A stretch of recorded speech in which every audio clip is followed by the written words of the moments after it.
الحمد للہ الذی حسبنا ونعم الوکیل وکفانا عن شر والجنس وهو لكل شيء کفیل وعظنا بفضله وكرمه عن افعال الشیاطین وهدنا الى سواء السبیل ونشهد ان لا اله الا الله وحده لا شريك له شهادة تنفعنا يوم المحشر مع العمل القليل ونشهد أن سيدنا ونبينا وحبيبنا وشفيعنا ومولانا محمدا عبده ورسوله الذي هو حسبنا ونعم الوكيل وصلى الله تعالى وعلى آله وأصحابه وأزواجه وذرياته وأهل بيته ما دام شفاء السقيم والعليل. أما بعد، يا معشر المؤمنين، قال الله تبارك وتعالى في القرآن المبين: اعوذ باللہ من الشیطان الرجیم، بسم اللہ الرحمن الرحیم. ان عند الشہور عند اللہ 12 شہرا آمنت باللہ. صدق اللہ مولانا العظیم وصدق رسولہ النبی الامین الکریم ونحن علی ذلک لمن الشاہدین والشاکرین والحمد للہ رب العالمین. اعوذ باللہ من الشیطان الرجیم. ان اللہ وملائکتہ یصلون علی النبی یا ایھا الذین آمنوا صلوا علیہ وسلموا تسلیما. اللہم صل علی سیدنا و نبینا مولانا محمد وعلی آل سیدنا و مولانا محمد بارک وسلم. صلاۃ وسلام علیک یا رسول اللہ صلی اللہ تعالی علیہ وسلم. ناظرین کرام، یہ ماہ مکرم ہے جسے محرم کہا جاتا ہے. اسلامی مہینوں کے اعتبار سے یہ سال کا پہلا مہینہ ہے. اس مہینے کی بہت بڑی فضیلت ہے. یہ مہینہ ماہ مکرم حرمت والے مہینوں میں شمار ہوتا ہے، اور حرمت والے مہینوں کی بڑی فضیلت آئی ہے. اور یہ حرمت والے مہینے ایک رجب کا مہینہ ہے، ذی القعدہ، ذی الحجہ اور محرم کا مہینہ. یہ 4 مہینے ہیں حرمت والے مہینے، جس کا احترام ایام جہالت میں کفار بھی کیا کرتے تھے. روایتوں میں آیا ہے کہ حرمت والے مہینے، اس میں نیکیوں کا ثواب بڑھ جاتا ہے. اسی طرح سے اگر اس حرمت والے مہینے میں کوئی گناہ کرتا ہے تو اس کا گناہ کا عذاب بھی بڑھ جاتا ہے. اس لیے اس حرمت والے مہینے میں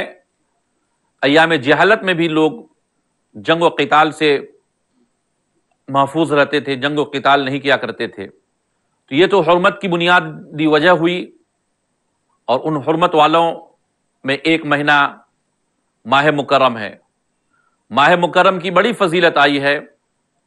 نبی کریم صلی اللہ علیہ وسلم نے خود بھی فرمایا یہ اللہ کا مہینہ ہے، اور انبیاء کرام سے بھی اس کی بڑی نسبت ہے. یہ ماہ مکرم، جس کے بارے میں حضرت علی رضی اللہ تعالی عنہ سے کسی نے سوال کیا تھا روزہ رکھنے کے بارے میں، میرے آقا نبی کریم صلی اللہ علیہ وسلم کہ یہ خلیفہ چہرم حضرت مولا علی رضی اللہ تعالی عنہ نے ارشاد فرمایا کہ ایک شخص نبی کریم صلی اللہ علیہ وسلم کی بارگاہ میں ماہ محرم کے روزہ کے بارے میں سوال کیا تھا. تو آپ نے فرمایا تھا کہ رمضان مبارک کے بعد اگر کسی مہینے میں کثرت سے روزہ رکھو تو وہ ماہ مکرم ہے. اس مہینے کے روزہ کی بڑی فضیلت آئی ہے. اور اس کے علاوہ اور دوسری بھی بڑی فضیلتیں ہیں. ایک چیز اور میں بتا دوں آپ کو. پہلے حضرت علی رضی اللہ تعالی عنہ سے کسی نے پوچھا تھا روزہ کے بارے میں رمضان کے بعد، تو حضرت علی رضی اللہ تعالی عنہ نے ارشاد فرمایا کہ نبی کریم صلی اللہ علیہ وسلم سے ایک شخص نے رمضان کے مہینے کے علاوہ کسی اور مہینے کے روزہ کے بارے میں سوال کیا تھا. تو میرے آقا نے فرمایا کہ اگر رمضان کے علاوہ کسی اور مہینے میں تم روزہ رکھنا چاہتے ہو جو سب سے افضل ہے تو محرم کا مہینہ ہے. اس مہینے میں تم روزہ رکھو، کیونکہ یہ اللہ کا مہینہ ہے. اور اسی مہینے میں اللہ تبارک تعالیٰ نے ایک قوم کی توبہ قبول کی تھی، اور اسی مہینے میں اللہ تبارک تعالیٰ اور قوم کی توبہ کو قبول فرمائے گا. حضرت ابو ہریرہ رضی اللہ تعالیٰ عنہ سے روایت ہے کہ نبی کریم صلی اللہ علیہ وسلم نے ارشاد فرمایا کہ ماہ رمضان کے بعد سب سے افضل اگر کسی مہینے کا روزہ ہے تو وہ اللہ کا مہینہ محرم کا روزہ ہے. اور 5 جگانہ نماز کے بعد اگر سب سے افضل کوئی نماز ہے تو وہ نماز تہجد ہے. تو اس سے آپ اس مہینے کی فضیلت کو بھی سمجھ سکتے ہیں کہ اس مہینے میں روزہ رکھنے کی کتنی بڑی فضیلت ہے۔ اس مہینے کو بہت ساری چیزوں سے نسبت حاصل ہے۔ یہ مہینہ اسلامی تاریخ کے اعتبار سے سال کا پہلا مہینہ ہے۔ سال کا پہلا مہینہ انگریزی کے اعتبار سے جنوری کا مہینہ آتا ہے، اور آپ جانتے ہیں کہ پہلے سال کا جشن پوری دنیا میں لوگ مناتے ہیں، لیکن انگریزی مہینے کا جشن منانے کا طریقہ اور ہوتا ہے، پارٹیاں دی جاتی ہے اور طرح کے خرافات کرتے ہیں۔ لیکن آپ کو بھی اسلامی مہینے کے ابتدائی تاریخ میں بھی آپ کو ایک عمل بتایا گیا ہے کہ آپ بھی اس کا استقبال کریں، ماہ محرم کا۔ لیکن ایک فرق یہ ہے کہ دنیا میں جنوری کا جب استقبال کیا جاتا ہے تو پارٹیاں دی جاتی ہے، شراب پی جاتے ہیں اور نہ جانے کیا کیا خرافات کرتے ہیں، لیکن اسلامی مہینہ کا ایک طریقہ آپ کو بتایا گیا ہے کہ اس ماہ محرم کا آپ استقبال کریں، اور وہ استقبال کرنے کا طریقہ یہ نہیں ہے کہ آپ خوشیاں منائیں، پارٹیاں دیں، خرافات کریں، ناچ و گانے میں مشغول ہو جائیں، نہیں، بلکہ اس مہینے کے شروع میں ایک دعا بتائی گئی ہے کہ جب ماہ محرم آئے تو آپ اس دعا کو پڑھ لیجئے۔ اور وہ دعا کون سی ہے؟ میں وہ دعا آپ کو پڑھ کے سناتا ہوں تاکہ آپ بھی اپنے ذہن میں محفوظ کر لیں، اور اس دعا کی فضیلت بھی میں آپ کو بتاتا ہوں تاکہ یہ سمجھ میں آ جائے کہ اس دعا کے پڑھنے سے کیا ہوتا ہے اور کیا کرنا چاہیے۔ وہ دعا ہے،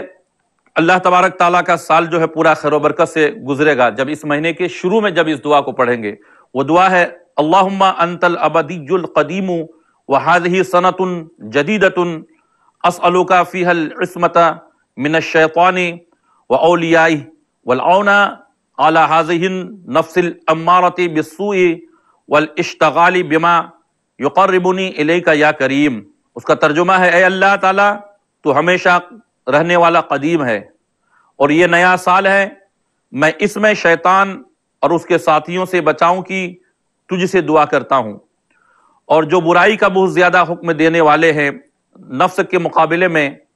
اور ایسے اعمال میں مشغول ہونے میں جو مجھے تیرے قریب کر دیں، میں تیری اعانت کا سوال کرتا ہوں اے مہربان اللہ۔ اس دعا کی فضیلت یہ ہے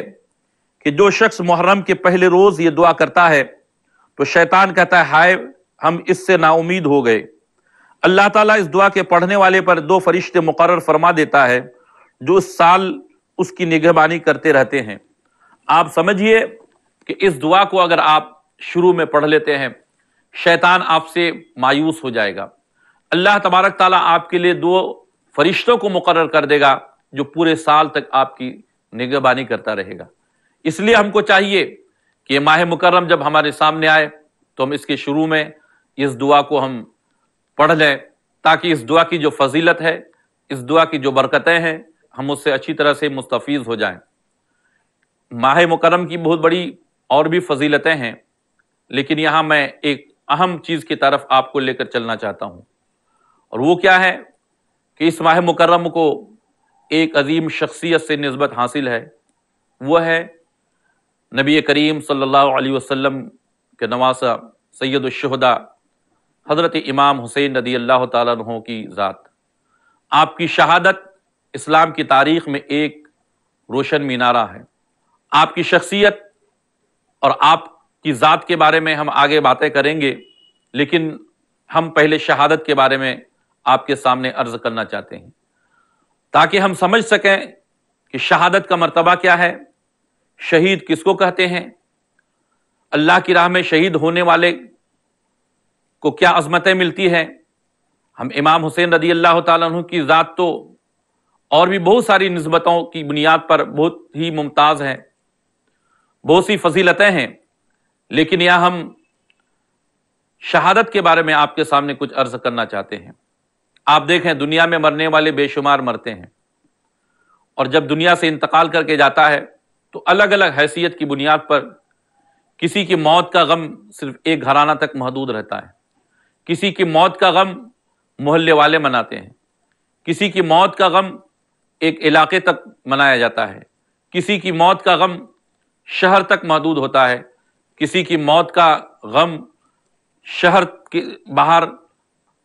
پوری ریاست تک محدود ہوتا ہے، کسی کی موت کا غم پورا ملک مناتا ہے، کسی کی موت کا غم پوری دنیا میں منایا جاتا ہے، لیکن امام حسین رضی اللہ تعالیٰ عنہ کی ذات تھی کہ آپ کی شہادت کا غم انسان تو انسان جناتوں میں منایا گیا،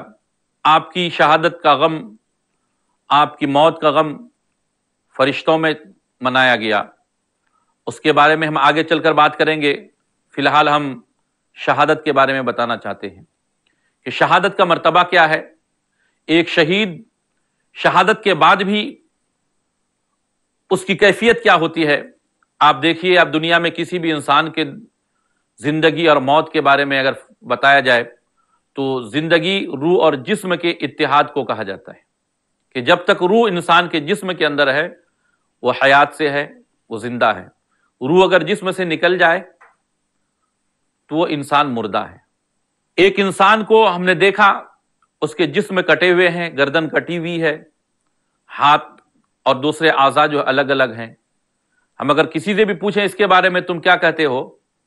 تو ہر آدمی یہی کہے گا کہ یہ مردہ ہے، اس کی موت ہو گئی ہے۔ لیکن ہم ایک ایسے آدمی کے بارے میں جس کی گردن کٹ گئی، جسم کے اعضاء الگ الگ ہو گئے، اس کے بارے اگر ہم قرآن سے پوچھیں کہ قرآن تو ہی بتا کہ وہ انسان کیا ہے، تو ایک ایسا آدمی جس کے اعضاء بالکل کٹ کے الگ الگ ہو گئے ہیں، لیکن اس آدمی کے بارے میں قرآن کہتا ہے وَلَا تَقُولُوا لِمَن يُقْتَلُ فِي سَبِيلِ اللَّهِ اموات، جو اللہ کی راہ میں شہید کر دیے گئے، جس کی گردن کٹ گئی ہے، جس کے اعضاء الگ الگ ہو گئے ہیں، اس کو تم مردہ مت کہو بلکہ وہ زندہ ہیں۔ سوال یہ پیدا ہوتا ہے کہ گردن کٹ گئی، اعضاء الگ الگ ہو گئے، دنیا کا ہر انسان اس کو مردہ کہتا ہے، ایک بچہ سے لے کر جوان سے لے کر بوڑھا تک ہر آدمی اس کو مردہ کہتا ہے، لیکن قرآن کہتا ہے اس کو مردہ مت کہو۔ وہ کون سا انسان ہے جس کی گردن کٹ گئی، جس کے اعضاء الگ الگ ہو گئے اور دل کی دھڑکنیں بند ہو گئی ہیں، لیکن اس کو قرآن کہتا ہے مردہ مت کہو؟ تو وہ آدمی عام کٹنے والا آدمی نہیں ہے۔ کٹنے والے تو بہت کٹتے ہیں، کسی ڈاکو کے زد میں آ کر، کسی ڈاکو کے سامنے آ کر کوئی کٹ جاتا ہے، کوئی ایکسیڈنٹ میں بھی مارا جاتا ہے، کسی کو چاقو مار کے کوئی مار دیتا ہے، لیکن کیا ہر کٹنے والے کو زندہ کہا جائے گا؟ ہر مقتول کو زندہ کہا جائے گا؟ ہر کٹ کے مرنے والے کو زندہ کہا جائے گا؟ نہیں، بلکہ وہ آدمی جو اللہ کی راہ میں کٹتا ہے، میدان جہاد میں جا کر اپنی گردنوں کو کٹواتا ہے، اللہ کی راہ کے لیے، اللہ کے دین کے لیے، اللہ کے دین کو پھیلانے کے لیے جب وہ کٹتا ہے تو اللہ تعالیٰ قرآن میں فرماتا ہے کہ اس کو تم مردہ مت کہو۔ آئیے میں آپ کو ایک مثال دے کر بتانا چاہوں گا۔ دو ملکوں کے درمیان جنگ ہوتی ہے، دو بادشاہ اپنے اپنے لشکر کو لے کے آپس میں جنگ لڑتے ہیں، ادھر کے بھی بے شمار فوج مارے جاتے ہیں، ادھر کے بھی بے شمار فوج مارے جاتے ہیں، لیکن ان مرنے والوں کو کسی سے بھی پوچھیں آپ کیا کہیں گے تو وہ کہے گا کہ یہ مردہ ہے۔ اور یقیناً جو فوج مارے جاتے ہیں، جس کی گردنیں کٹ جاتی ہے، وہ مردہ ہوتا ہے۔ لیکن آئیے ہم ایک اور مرنے والا ہے جو میدان کرب و بلا میں جس کی گردن کٹی، میدان بدر میں جس کی گردن کٹی، احد کے میدان میں جس کی گردن کٹی، ان کے بارے میں اگر ہم پوچھیں تو قرآن کہتا ہے کہ تم اس کو مردہ مت کہو بلکہ وہ زندہ ہے اور ان کی زندگی کا تمہیں شعور نہیں۔ سوال یہ پیدا ہوتا ہے کہ مرنے والے یہاں بھی مرے، مرنے والے وہاں بھی مرے، کٹنے والے یہاں بھی کٹے، کٹنے والے وہاں بھی کٹے، لیکن ان مرنے والوں کو مردہ کہا جاتا ہے، میدان کرب و بلا میں کٹنے والوں کو مردہ نہیں کہا جاتا ہے، احد کے میدان میں کٹنے والے کو مردہ نہیں کہا جاتا ہے، بدر کے میدان میں کٹنے والے کو مردہ نہیں کہا جاتا ہے۔ تو قرآن جواب دیتا ہے کہ دنیا میں جو دنیا داری کے لیے مرے گا، دنیا میں جو مال و دولت کے لیے مرے گا، جب وہ کٹے گا تو اسے مردہ کہا جائے گا، لیکن جو خدا کے لیے، خدا کے دین کے لیے، اسلام کی حمایت کے لیے کٹے گا، گردن اس کی کٹ جائے گی، لیکن وہ زندہ ہیں، اور ایسے زندہ ہیں کہ ان کی زندگی کا تمہیں شعور نہیں۔ اب آئیے شہداء کے بارے میں ایک بات بتا دوں آپ کو میں۔ قرآن نے کہا اسے مردہ مت کہو، کہنے پر پابندی لگا دی، اور پابندی لگنے کی بات بتاؤں، حکومت کی جانب سے اگر کسی چیز پہ پابندی لگے کہ تم اس چیز کو کہہ نہیں سکتے ہو، ٹھیک ہے، پابندی زبان پہ لگ جاتی ہے کہ تم اس کے بارے میں بول نہیں سکتے ہو، قلم پہ پابندی لگ سکتی ہے، اس کے بارے میں تم لکھ نہیں سکتے ہو، لیکن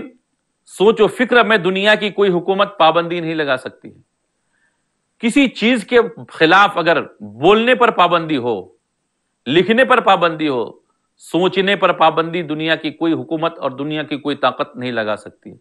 آدمی اس کے خلاف بولے گا نہیں، لکھے گا نہیں، سوچ تو سکتا ہے، اپنے ذہن و فکر میں اس کے خلاف تو سوچ سکتا ہے، لیکن شہید ایسے ہیں، ان کی زندگی کے بارے میں اللہ تبارک تعالیٰ نے فرمایا وَلَا تَقُولُوا لِمَن يُقْتَلُ فِي سَبِيلِ اللَّهِ أَمْوَاتٌ، تم اسے مردہ مت کہو جو اللہ کی راہ میں شہید کر دیے گئے، بلکہ وہ زندہ ہے۔ یہاں کہنے پر پابندی لگائی، اور دوسری جگہ اللہ تبارک تعالیٰ ارشاد فرماتا ہے وَلَا تَحْسَبَنَّ الَّذِينَ قُتِلُوا فِي سَبِيلِ اللَّهِ أَمْوَاتًا بَلْ أَحْيَاءٌ عِندَ رَبِّهِمْ يُرْزَقُونَ، تم جو اللہ کی راہ میں شہید کر دیے گئے اسے تمہیں مردہ گمان تک مت کرو۔ سوچنے پر بھی پابندی لگا دی کہ تم شہید کو مردہ کہو تو دور کی بات ہے، اسے مردہ گمان بھی مت کرو، بلکہ وہ زندہ ہے اور اپنے رب کے یہاں سے رزق پاتے ہیں۔ تو شہید کی زندگی کا یہ عالم ہے کہ تم اس کو مردہ بھی نہیں کر سکتے ہو اور تم اس کو مردہ گمان بھی نہیں کر سکتے ہو۔ تمہارے کہنے پر پابندی لگا دی گئی، تمہارے لکھنے پر پابندی لگا دی گئی، تمہارے سوچنے پر بھی پابندی لگا دی، اور یہ پابندی دنیا کی حکومت کی نہیں ہے کہ آپ سوچو گے تو چلو کوئی بات نہیں ہے، وہ اندازہ نہیں لگا سکتا ہے۔ اس رب قدیر نے پابندی لگا دی جو تمہارے دلوں کی دھڑکنوں کو بھی جانتا ہے، تمہارے ایک ایک چیزوں کی وہ خبر رکھتا ہے، ہر چیز کو معلوم ہے۔ تو شہید کی زندگی کا تو یہ عالم ہے، اور میرے آقا نبی کریم صلی اللہ علیہ وسلم ارشاد فرماتے ہیں کہ شہید کی روحیں جنت میں پرندوں کی شکل میں، سبز پرندوں میں رہتی ہے اور جنت کی چیزوں کو کھاتے ہیں۔ اب آئیے میں ایک شہادت کی بات بتا دوں آپ کو۔ اللہ تبارک تعالیٰ جب جنت میں سب جنت کی چلے جائیں گے، میرے آقا ارشاد فرماتے ہیں تو اللہ تبارک تعالیٰ جنتیوں سے فرمائے گا کسی چیز کی تمہیں خواہش ہے؟ یا روایت میں آیا ہے کہ جنتی دنیا میں آنے کی کبھی خواہش نہیں کریں گے، اس لیے کہ جنت کی نعمتیں ہی ایسی ہے کہ اس سے بڑھ کر اور نعمت کیا ہو سکتی ہے، دنیا میں آنے کی کیا خواہش کریں گے۔ لیکن شہید جو ہے، شہداء ہیں، وہ دنیا میں آنے کی تمنا کریں گے، اور وہ کہیں گے پروردگار ہمیں دنیا میں بھیج دے، جو لذت ہمیں، جو لذت کا احساس ہمیں شہادت کے وقت ہوتا تھا، جو لذت ہمیں شہادت کے وقت ملتی تھی، وہ جنت میں بھی نہیں ملتی ہے۔ سوال یہ پیدا ہوتا ہے وہ کون سی لذت تھی جو شہادت کے وقت ملتی تھی؟ شہادت کے وقت تو آدمی کی گردن کٹتی ہے، ہماری ایک معمولی انگلی کٹ جائے تو ہم بے قرار ہو جاتے ہیں، پریشان ہو جاتے ہیں۔ میدان جنگ میں مجاہد کے کبھی ہاتھ کٹتے ہیں، کبھی پیر کٹتا ہے، کبھی اعضاء کٹتے ہیں، ہزاروں تیر چلتی ہے، بہت سارے تیر لگتے ہیں، گردنیں کٹتی ہے، تو وہاں تو درد ہے، وہاں تو تکلیف ہے، وہاں تو پریشانیاں ہیں۔ لیکن شہید کہتا ہے کہ ہمیں جو لذت وہاں ملتی تھی جنت میں وہ لذت نہیں ملتی ہے، تو آخر وہ کون سی لذت ہے؟ تو آئیے میں آپ کو بتانا چاہوں گا کہ شہادت کے وقت ایک شہید کو کیا نظر آتا ہے، تو وہ ہے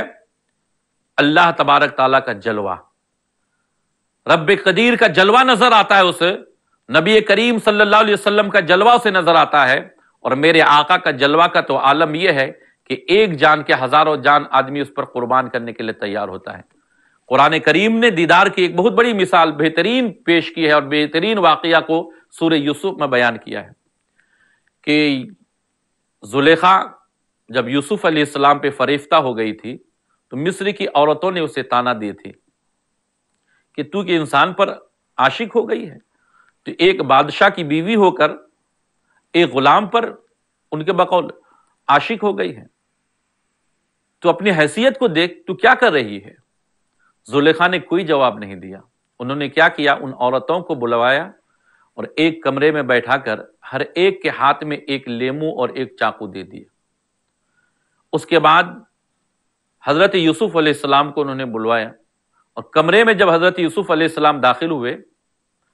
اور ان کے سامنے جب بے نقاب ہو گئی یوسف علیہ السلام کے حسن و جمال کو وہ عورتیں دیکھی، تو زلیخا نے ان عورتوں سے کہا اب تم اپنے لیمو کو کاٹو۔ تو سب عورتوں نے کیا کیا، یوسف علیہ السلام کے حسن و جمال کو دیکھ کر اس قدر وہ بے خود ہو گئے کہ لیمو کو کاٹنے کے بجائے سب کوئی اپنی اپنی انگلیاں کاٹ ڈالی، اور ان کو احساس تک نہیں ہوا